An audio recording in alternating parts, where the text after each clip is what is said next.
బాదం పప్పు టమాటా chicken curry ready. చూడండి ఎంత గ్రేవీగా ఎంత క్రిస్పీగా వచ్చిందో. వావ్, స్మెల్ మామూలుగా రావట్లేదు. ఒకసారి మీరు కూడా ఇలా ట్రై చేయండి, టేస్ట్ చాలా అంటే చాలా బాగుంటుంది.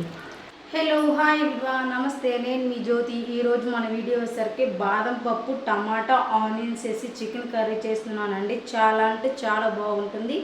మెయిన్ మనకు కావాల్సింది చికెన్ కర్రీలోకి ఇవేనండి, ఆనియన్స్ టమాటా బాదం పప్పు అండి. 1 కప్పు బాదం పప్పు తీసుకున్నాను అండి. సూపర్ అంటే సూపర్ టేస్ట్ ఉంటుంది. బాదం పప్పుతో చికెన్ కర్రీ చేస్తే అబ్బా ఎంత హెల్దీ ఫుడ్ కదండి, ఆరోగ్యానికి కూడా చాలా మంచిది. ఎలా చేస్తానో ప్రాసెస్ చూపిస్తాను రండి. టమాటా చికెన్ కర్రీ కావాల్సిన ఇంగ్రీడియంట్స్ అన్నీ బాదం పప్పు వేసి చేస్తే చాలా అంటే చాలా బాగుంటుంది. 2 ఆనియన్స్, 2 టమాటాలు, 1 కప్పు బాదం పప్పు తీసుకున్నానండి. ఇవన్నీ మనం ఇప్పుడు మిక్సీ పట్టుకోవాలి. ఈ మాత్రం మెత్తగా పట్టుకుంటే సరిపోతుంది. చూసారు కదా ఎంత మెత్తగా అయిపోయిందో. స్టవ్ ఆన్ చేసి గిన్నె పెట్టేసి 1 కప్పు ఆయిల్ వేసి ఆయిల్ బాగా హీట్ అయిన తర్వాత ఫ్రెష్గా పట్టుకున్న అల్లం పేస్ట్ వేస్తున్నానండి.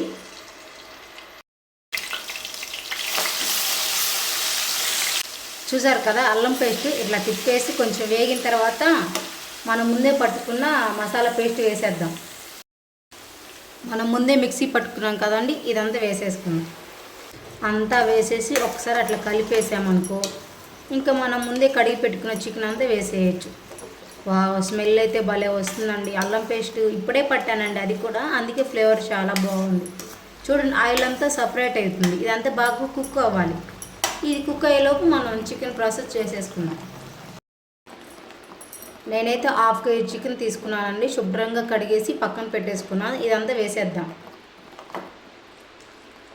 చికెన్ అంతా వేసి ఒకసారి అట్లా గంటతో అలా కలిపేస్తే ఇంక మూత పెట్టేసుకోవచ్చండి మనం.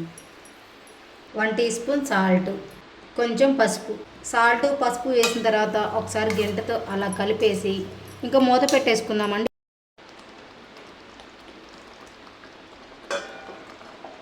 ఇంకో 10-15 నిమిషాలు మీడియం మంట మీద కుక్ చేస్తే ఆ మసాలా ఫ్లేవర్ అనేది చికెన్కి చాలా బాగా పడుతుంది.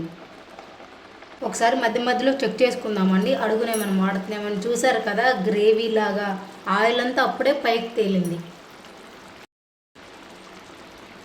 వావ్, స్మెల్ అయితే భలే వస్తుందండి. ఎందుకంటే బాదం పప్పు వేసాం కదండి, అడుగును కొంచెం మాడుతుంది. అందుకే మధ్య మధ్యలో ఇట్లా. కారం వేసానండి, 1 టీ స్పూన్ కారం. ఆల్రెడీ ఇందాక మనం సాల్ట్ వేసాం కదండి, ఇప్పుడు చూసి వేసుకోండి.